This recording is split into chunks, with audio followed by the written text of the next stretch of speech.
जी नमस्कार दोस्तों, मैं हूं बीडी निजामी और आप देख रहे हैं न्यूज T20।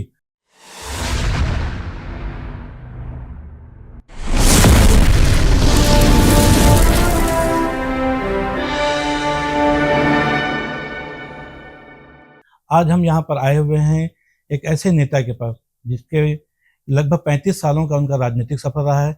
एनएसयूआई और युवक कांग्रेस से स्टार्ट होकर बाद में सीनियर कांग्रेस तक पहुंचा और 35 सालों के सफर में तमाम तरह की सेवाओं के बाद जब उनको उसका प्रतिफल नहीं मिला, तब जाकर के जो आज का दौर है, जो कि बगावत का, इन्होंने बगावत की और पिछले कुछ महीनों से ये भारतीय जनता पार्टी में प्रवेश कर चुके हैं। आज हम जानने की कोशिश करेंगे उनसे रूबरू चर्चा के तहत कि पहले तो उन्होंने किस तरह से अपनी राजनीति शुरू की और किन परिस्थितियों के तहत उनको विवश होकर के कांग्रेस छोड़नी पड़ी और भारतीय जनता पार्टी ज्वाइन करनी पड़ी। आइए मिलते हैं कोहका क्षेत्र के विजय साहू जी से। विजय साहू जी, स्वागत है आपका। नमस्कार। मैं सबसे पहले जानना चाहूंगा कि आप अपने बारे में कुछ ऐसा बताएं कि आपने किस तरीके से राजनीति शुरू की थी संक्षिप्त में, उसके बाद हम जो है सवालों का सिलसिला शुरू करेंगे। देखिए बद्दू भाई, आप मेरे सीनियर हैं, इस क्षेत्र को अच्छे से जानते हैं, आप भी यहीं के हैं। मैं वैसे बोलेंगे तो बालपने से, जब स्वर्गीय मोतीलाल वोरा जी यहाँ के विधायक हुआ करते थे, उस समय मेरे पिताजी उन स्वर्गीय हरिराम साहू जी उनके प्रमुख इस क्षेत्र के कार्यकर्ता थे।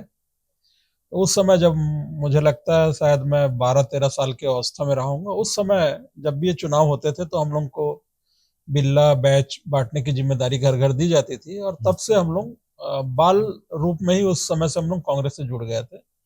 धीरे धीरे 88 के दौर पे मैंने हायर सेकेंडरी के बाद एनएसयूआई ज्वाइन किया, एनएसयूआई में काम किया, फिर 90 के बाद मैं यूथ कांग्रेस में आया और 1992 में कोहका से पहले ब्लॉक यूथ कांग्रेस का अध्यक्ष बना और उसके बाद लगातार पार्टी की सेवा करता रहा और 2000 के बाद मैं सीनियर कांग्रेस में महामंत्री, जब दुर्ग जिला संयुक्त था, बेमेतरा बालोद सब एक था, तो दुर्ग जिले का महामंत्री बना और अभी पिछली सरकार में मुझे क्रेडा में सदस्य एक डायरेक्टर के रूप में पद दिया गया था और जिसमें भी मैंने पूरी कोशिश की कि अपनी उपयोगिता सिद्ध कर सकूं। 35 साल की पूरी तन्मयता के साथ सेवा करने के बाद ऐसी कौन सी परिस्थिति आ गई कि आपको कांग्रेस छोड़नी पड़ी और भारतीय जनता पार्टी ज्वाइन करनी पड़ी? नहीं, मुख्य कारण जो मुझे लगता है, कांग्रेस जो मूल्यों से और विचारधाराओं से भटक गई है।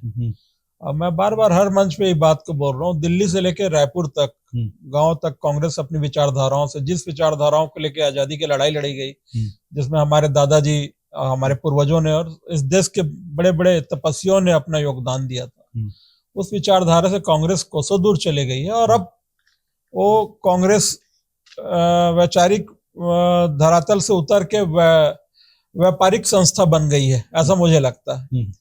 और उसका उदाहरण पिछले 5 सालों में हमने देखा कि हमारी सरकार थी कांग्रेस की और लगातार बड़े बड़े घोटाले हुए यहाँ पे और जिसमें बड़े बड़े लोगों का नाम है। तो ऐसे कांग्रेस की कल्पना हम लोग नहीं किए थे और इससे संगठन से जितने कांग्रेस के छोटे कार्यकर्ता थे, जिनके भरोसे कांग्रेस चुनाव जीतती थी, वो सब के सब दूर हटते गए। आप देख सकते हैं कि चाहे दिल्ली का मामला हो, दिल्ली में बड़े बड़े कांग्रेस के लीडर कांग्रेस छोड़ के निकल गए, प्रदेश में बड़े बड़े लीडर निकल गए और ये क्रम लगातार जारी है। अभी भी जो है लगातार, देखिए इंदौर से जिसको लोकसभा का प्रत्याशी बनाया गया, उसने नामांकन भी वापस ले लिया और भारतीय जनता पार्टी में शामिल हो गया। पूर्व मुख्यमंत्री महाराष्ट्र के चौहान साहब, वो भी चले गए, उनको तो राज्यसभा में भारतीय जनता पार्टी ने ले ली है। तो क्या अंतर लग रहा है? आपने कांग्रेस की भी राजनीति की है, भारतीय जनता पार्टी में पिछले कुछ महीनों से हैं, तो यहाँ आपको वो सम्मान मिल रहा है जो जैसा पहले था कांग्रेस में? जो देखिए, टिकट, मैं यही बोल रहा हूँ, मुझे बार बार यही संदेह कि पैसे लेके टिकट बांटा जा रहा है कांग्रेस में।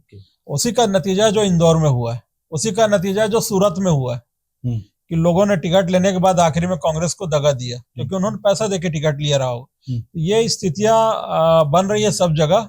मैंने कहा ना, व्यापारिक कांग्रेस चालू हो गया है, तो ये बहुत खराब स्थिति। और जो लोग बहुत दृढ़ता से, बहुत मेहनत के साथ कांग्रेस के लिए सेवा किए, उनका कोई पूछ परख नहीं है यहाँ पे। लेकिन ये भी कहा जा रहा है कि आज की तारीख में केंद्र सरकार या भारतीय जनता पार्टी के जो लोग हैं, वो कांग्रेस के लोगों को ईडी, सीबीआई और इनकम टैक्स, इनके माध्यम से डरा रहे, धमका रहे, इसलिए लोग जो है पलायन कर रहे हैं कांग्रेस छोड़ करके भाजपा में। और चाहे इंदौर का मसला हो जाओ, ये भी तो आरोप लग रहा है लगातार। निश्चित रूप से आरोप लगा रहे हैं। मैं सोचता हूँ जब आप साफ सुथरे रहेंगे तो फिर ये दुनिया भर की एजेंसियां क्या कर पाएंगी? मतलब ये कि अच्छे लोगों को यदि टिकट दे तब ये दिक्कत नहीं आनी चाहिए। निश्चित रूप से अच्छे लोग को टिकट दे। आप अगर अच्छा शासन चलाए रहते 5 साल, ये दुनिया भर के जितने स्कैम हुए हैं छत्तीसगढ़ में, शराब का हुआ है, कोयले का हुआ है, और पीएससी घोटाला हुआ है, बहुत सारी चीजें अभी आई है, बहुत सारी और आनी बची हुई है। अगर इन सब चीजों पे आपके हाथ नहीं होते तो चाहे ईडी हो, चाहे कोई भी एजेंसी हो, कोई कुछ नहीं बिगाड़ सकती। कांग्रेस ने इस बार राजन साहू को टिकट दिया और ये माना जाता है कि दुर्ग जिले में साहू मतदाता और कुर्मी 2 ही मतदाता, लेकिन साहू समाज में एक अच्छी यूनिटी है। वो जब चाहे किसी को जिता देते हैं, जब चाहे किसी को हरा देते हैं। अभी आज के दौर में राजन साहू कांग्रेस के प्रत्याशी हैं, विजय बघेल। तो समाज के अंदर क्या गतिविधियां और क्या रिजल्ट लगेगा दुर्ग लोकसभा में, क्या स्थिति बनेगी 2024 के चुनाव में आपकी नजर में? देखिए, मैं शुरू से बोलता हूँ, साहू समाज बहुत मेहनत कश, बहुत ईमानदार है, बहुत धैर्यवान समाज है, और सिर्फ सामाजिक एकता अपनी जगह अच्छी बात है, पर साहू समाज पहले राष्ट्र हित को देखता है, और राष्ट्र हित में जो निर्णय लेना पड़ेगा उसके हिसाब से निर्णय लेता है। सिर्फ समाज के हो जाने से आपको वोट मिल जाएंगे, ऐसी कोई जरूरी बात नहीं है। तो साहू समाज उस दिशा में जा रहा है जहां राष्ट्र हित है। और वैसे अगर आप बात कर रहे हैं तो नरेंद्र मोदी जी भी साहू समाज से हैं, तो अगर ऐसा देखेंगे साहू समाज उनको पहले देखेगा जो प्रधानमंत्री है, जो पूरे भारत को एक साथ लेके चल रहे हैं। 2 चरण के जो चुनाव हुए हैं अभी भारत में, उसमें देखा गया उसके पहले स्थिति थी कि अब की बार 400 पार का नारा बहुत तेजी से भारतीय जनता पार्टी के लोग लगाते थे, लेकिन जिस ढंग से कहीं कहीं मतदान कम हुए हैं, जो भी प्रोसेस जो आउटपुट आ रहा रिजल्ट, उससे ऐसा लगता है कि कहीं ना कहीं वो स्थितियां अच्छी नहीं है इसमें पूरे हिंदुस्तान में। और उस नारे में जो लगाते थे पहले 400 पार, वो बंद क्यों कर दिया गया? अब वो नारे उतने नहीं लग रहे हैं। और क्या बात है कि भारतीय जनता पार्टी सिर्फ जो है मंगलसूत्र विरासत की राजनीति कर रही है, महंगाई और बेरोजगारी के बारे में चर्चा नहीं करते भारतीय जनता पार्टी वाले। नहीं, जो 400 पार के नारे थे, मुझे नहीं लगता अभी कहीं पे बंद हुआ। आज भी कार्यकर्ता लगा रहे हैं और बहुत विश्वास के साथ लगा रहे हैं, और उसके लिए माननीय मोदी जी ने, माननीय अमित शाह जी ने, जेपी नड्डा जी ने बहुत विस्तृत कार्य योजना तैयार की है। यही आपको एक फर्क बता रहा हूँ, भारतीय जनता पार्टी ने 543 सीटों पे, एक एक सीट पे बहुत गहन अध्ययन, मनन, चिंतन किया है। और कांग्रेस में बंदर बाट की तरह से अपने और अपने रिश्तेदारों को जो टिकट देने की प्रथा चली आई है, विरासत में जो देने की प्रथा चली आई है, वो आज भी लगातार जारी है। उसके कारण कांग्रेस का दुर्गति जो हुआ है उन कारणों से है। देखिए, परिवारवाद का आरोप लगाती रही है भारतीय जनता पार्टी कांग्रेस के ऊपर। आज जो है कैसरगंज से ब्रिजभूषण की जगह उनके बेटे को टिकट दे दी गई है, करण भूषण को, है ना। और उसके अलावा राजनाथ सिंह के पुत्र भी वहाँ पर, बहुत सारे कम से कम 30-40 नेता हैं जो। तो क्या भारतीय जनता पार्टी परिवारवाद की राजनीति नहीं करती?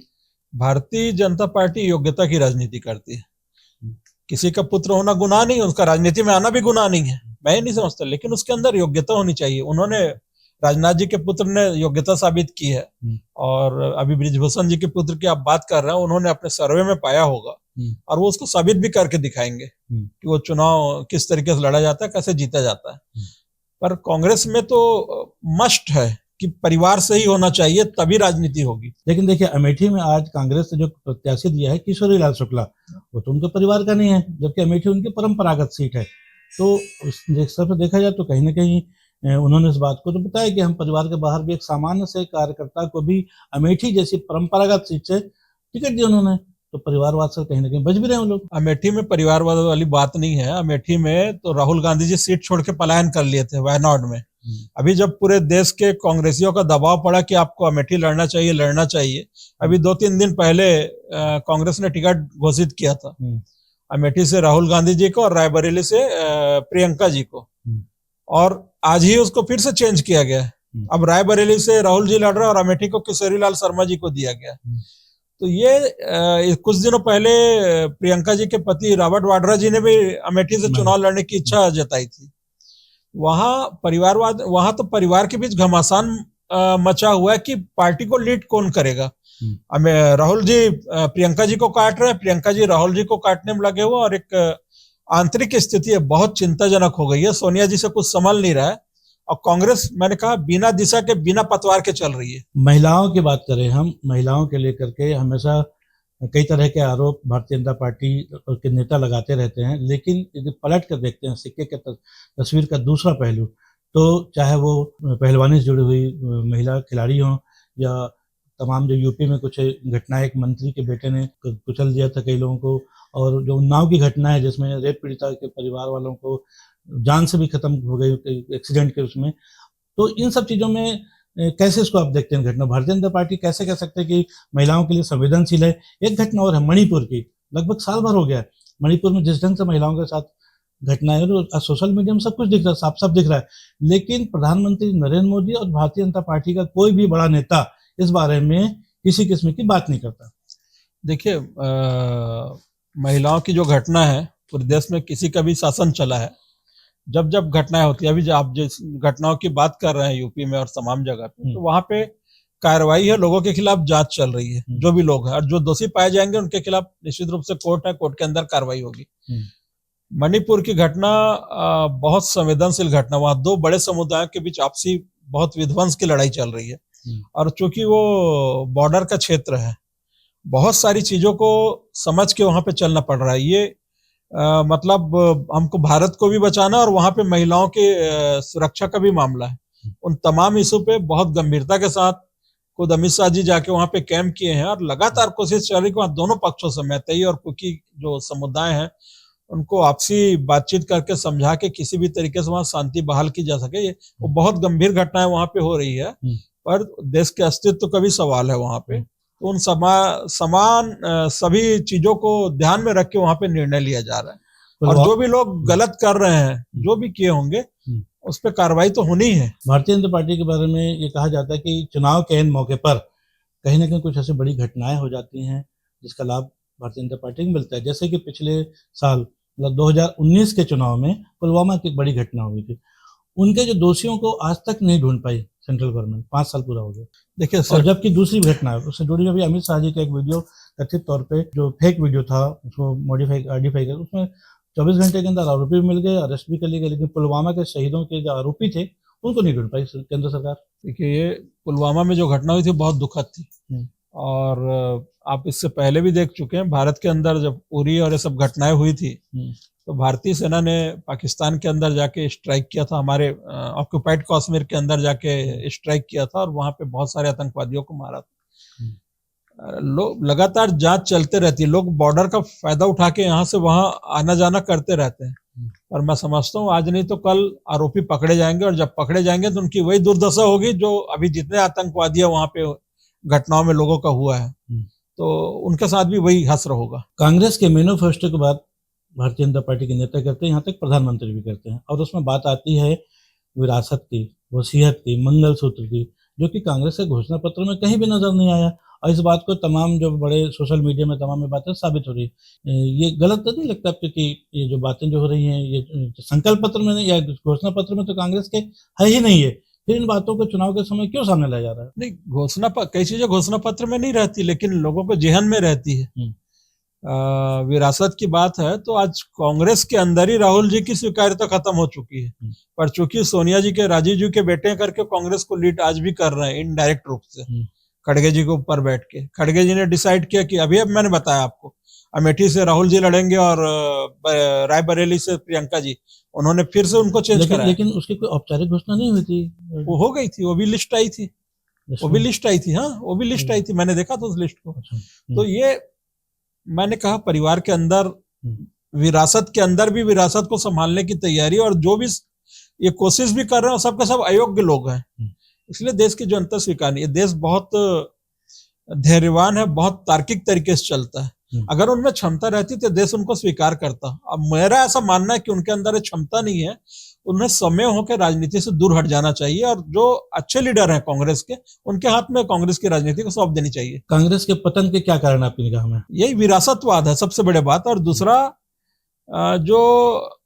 जो क्या बोला जाए, नब्ज है लोगों की, आम जनता की, उससे कांग्रेस बहुत दूर चले गई है, उस पकड़ से दूर चले गई है। उस नब्ज को भारतीय जनता पार्टी ने, नरेंद्र मोदी जी ने, अमित शाह जी ने पकड़ा, और वो उनके हिसाब से अपने कार्य योजना तैयार कर रहे हैं। भारतीय जनता पार्टी पर एक आरोप ये भी लगता है कि विपक्ष के तमाम नेताओं विभिन्न प्रदेशों में जो हैं, चाहे वो ममता बनर्जी हो, उनका जो प्रदेश है बंगाल खास तौर पे, या फिर महाराष्ट्र हो, या मध्य प्रदेश हो, छत्तीसगढ़ हो, ईडी और इनकम टैक्स की कार्रवाई सिर्फ विपक्ष के नेताओं पर होती है। दो मुख्यमंत्री, एक हेमंत सोरेन और केजरीवाल, उनको ईडी के रिपोर्ट के आधार पर ईडी से शिकायत कराकर जेल में डाल दिया गया है। तो क्या ये लोकतंत्र का अपमान नहीं है? आप ये बताइए, कहीं पे अगर घोटाला हो रहा है, स्कैम हो रहा है, तो उसकी जांच करना लोकतंत्र का अपमान कैसे हो सकता है? चाहे वो मुख्यमंत्री हो, चाहे मैं और आप हो, कोई भी रहे, तो ये जांच तो होनी चाहिए। और जो लोग उसमें अपराधी हो, चाहे मुख्यमंत्री हो, चाहे छोटा व्यक्ति हो, चाहे मंत्री हो, विधायक हो, निश्चित रूप से जांच होनी चाहिए और उसके लिए जो सजा है वो तो मिलनी चाहिए। संविधान में जो भी परिस्थितियां तमाम, लेकिन ईडी के मामले में 2019 में एक संशोधन किया गया था और जिसके से पीएमएलए जो एक बनाया गया है, तो उसमें जो परिस्थितियां बनाई गई हैं उनकी वजह से ईडी के दर्ज कराई गई इस रिपोर्ट के आधार पर जो भी गिरफ्तार जिनको किया जाता है उनको जमानत मिलने के चांसेस नहीं रहते। तो कहीं की सत्ता का दुरुपयोग नहीं लगता? देखिए, ये संविधान में जो संशोधन हुआ है लोकसभा और राज्यसभा में हुआ है, वहां पे माननीय सांसदगण सभी पार्टी के मौजूद रहते हैं। अगर ऐसी कोई बात थी और इनको अगर डर था कि उन चीजों से आने वाले उसमें खतरा होगा, तो वहां पे विरोध होना था, उनको पास नहीं किया जाना चाहिए था। लेकिन मुझे लगता है ईडी को ताकतवर बनाया गया है, क्योंकि ऐसे लोग संदेह का फायदा उठा के भाग जाते थे, तो उनको ताकतवर बना के उसमें ज्यादा अच्छी कार्रवाई की जा रही है ऐसे जो भ्रष्टाचारी लोग हैं उनके खिलाफ। देखिए, जहां तक तीन तलाक की बात आती है, मुस्लिम कानून पर संशोधन हुआ और उसको मुस्लिम महिलाओं ने, मुस्लिम समाज के लोगों ने कई तरह से स्वागत भी किया है। दूसरी तरफ 370 की बात आई हटाने की जम्मू कश्मीर में, और उसमें भी उसको लेकर के लेकिन अभी थोड़ा सा असमंजस है। जम्मू कश्मीर की परिस्थितियां में ज्यादा अंतर नहीं आया, ऐसा कश्मीर या आसपास के जो लोग हैं जो जानते आते हैं वो बता रहे हैं। और आज भी मतलब जो कश्मीरी ब्राह्मण है, उसके बाद भी जब 370 के हटाने के बाद कुछ घटनाएं ऐसी हुई जो ये बताती हैं कि आज भी वहां पर कश्मीरी पंडित सुरक्षित नहीं है। देखिए, पहले जम्मू कश्मीर 5 साल 7 साल पहले की जो स्थिति थी और आज की स्थिति में जमीन आसमान का अंतर है। वहां पे जो पत्थरबाजी और तमाम तरीके से जो बंद कराया जाता था उसमें भी काफी आतंकवादी घटनाएं भी बहुत ज्यादा कम हुई है। फर्क बहुत आया है, पर 370 हटने के बाद वहां के लोग देश के अन्य भागों से जुड़ पाए हैं और उन लोगों का एक सपना कि अब जम्मू कश्मीर भी विकास की धारा बहेगी और वो काफी योजनाएं वहां के लिए बनाई जा रही है। आने वाले समय में उनको फायदा मिलेगा। जो चुनिंदा लोग वहां की राजनीति को संभालते थे, उन लोगों का पर्दाफाश हुआ है, तो वहां अब राजनीति साफ सुथरी होगी और वहां के लोग जुड़ना चाहते हैं भारत से। बेरोजगारी का जो आलम है वहां पे, गरीबी का आलम है, उनको उन लोगों ने बहुत सहा है। और ये जो पाकिस्तान के सह पे जिन लोगों ने वहां पे आतंकवाद को बढ़ावा दिया था, वो बहुत सारे लोग मारे जा चुके हैं, मारे जा रहे हैं। तो अब धीरे धीरे जो कश्मीरी पंडित थे उनको भी वहां पे शिफ्ट किया जाएगा और देश के अन्य भाग के लोग भी उसको अपना एक हिस्सा मान, जैसे हम लोग गुजरात को अपना हिस्सा मानते हैं, केरल को मानते हैं, वैसे जम्मू कश्मीर को भी अपना हिस्सा मान के लोग वहां पे आएंगे, जाएंगे, व्यापार करेंगे और उनके साथ रहेंगे। परिस्थितियां बदलेंगी, मतलब बहुत ज्यादा बदल चुकी है, आगे और बदलेगी। अच्छा, चलिए, राष्ट्रीय राजनीति पे बहुत सारे विषयों पर आपसे बातचीत हो चुकी है। अब तो स्थानीय अपन दुर्ग लोकसभा की बात करेंगे। पिछली बार कांग्रेस से यहाँ पर प्रतिमा चंद्राकर थी, भारतीय जनता पार्टी से विजय बघेल, 3,91,000 के आसपास का जीत का अंतर था दोनों का। इस बार अलग अलग समाज के प्रत्याशी हैं। कांग्रेस ने साहू समाज का प्रत्याशी बनाया है, भारतीय जनता पार्टी ने अपने कैंडिडेट को रिपीट किया है। तो इस चुनाव को आप कैसे देखते हैं, क्या होगा? जीत का मार्जिन बढ़ेगा या घटेगा? नहीं, जीत का मार्जिन निश्चित रूप से 4 लाख से ऊपर, मतलब 6 लाख क्रॉस कर रहा है। जो हम बोल रहे हैं हो रहा है। और जहां तक जातिवाद की बात है, तो न दुर्ग में लागू हो रही, न राजनांदगांव में, न 11 सीटों में, देश भर में कहीं लागू नहीं हो रही जातिवाद। साहू समाज की जो एकता है वो प्रभावित नहीं करेगी चुनाव को? साहू समाज की एकता, मैंने कहा ना, साहू समाज देश हित में निर्णय लेता है। तो देश हित में वो नरेंद्र मोदी जी को वोट डालने का निर्णय ले चुका है और आप रिजल्ट में देखिएगा 4 जून को। वैशाली नगर से यहाँ के विधायक हैं, उन्होंने 1 लाख से जीत का अंतर लीड देने की बात कही है। तो वैशाली नगर में चूंकि आप भी हैं, यहाँ के बासिंदे भी हैं, मतदाता भी हैं, क्या लगता है वैशाली नगर से? मैं निश्चित रूप से विधायक रिकेश सेन जी के बयान से सहमत हूँ। और जो स्थितियां वैशाली नगर में दिख रही है, कांग्रेस को यहाँ पे बूथ में बैठाने के लिए कार्यकर्ता नहीं मिल रहे हैं आज की डेट में, काम करने वाले लोग नहीं मिल रहे हैं, सब घर के अंदर घुसे हुए हैं जो अच्छे कार्यकर्ता है। तो यहाँ पे लीड काफी ज्यादा आएगी। भविष्य की कुछ योजनाओं को बताएं। भारतीय जनता पार्टी आपने तो ज्वाइन कर ली है, और इसमें आगे की क्या योजना है आपकी? देखिए, मैं कांग्रेस में था तब भी बहुत मेहनत कर और बहुत ईमानदारी से मैंने पार्टी की सेवा की, क्योंकि मैंने कहा कांग्रेस अपने चरित्र से बाहर हो गई थी, अपने उद्देश्यों से बाहर हो गई थी, इसलिए पार्टी छोड़ा। आज भी मैं भारतीय जनता पार्टी में हूँ, तो बहुत ईमानदारी से अपनी जो भी मुझे जिम्मेदारियां दी गई उसका मैं निर्वहन कर रहा हूँ। भविष्य में क्या करना ये तो पार्टी के बड़े नेता जानेंगे, पर मुझे जो भी जिम्मेदारी दी जाएगी उसको मैं बहुत ईमानदारी के साथ और लगन के साथ पूरा करूंगा। धन्यवाद। ये थे हमारे साथ विजय साहू जी, जिन्होंने बताया कि कांग्रेस जो है अपने कहीं ना कहीं चाल चरित्र में लड़खड़ा गई है, उनकी दिशा भ्रम हो चुकी है, तो उनके निर्णय हैं खासतौर पे वो सही नहीं पड़ रहे, जिसकी वजह से कांग्रेस आज लगातार जो है पतन की ओर अग्रसर है। उन्होंने ये भी कहा कि इस बार दुर्ग लोकसभा से विजय बघेल की जीत का अंतर 6 लाख के ऊपर होगा और वैशाली नगर विधानसभा से 1 लाख से ज़्यादा मतों से विजय बघेल लीड करेंगे। जहाँ तक साहू समाज की बात है, साहू समाज के बारे में उन्होंने साफ कहा कि साहू समाज में एकता बहुत ज़बरदस्त है और वो उसके निर्णय जो होते हैं वो हमेशा देश हित में होते हैं। आज के लिए बस इतना ही। कल फिर मिलेंगे किसी नई शख्सियत के साथ। हमारी राजनीतिक चर्चा विजय साहू जी के साथ आपको कैसी लगी, इसको हमारे कमेंट्स बॉक्स में जरूर बताएं। जय हिंद, जय भारत, जय छत्तीसगढ़।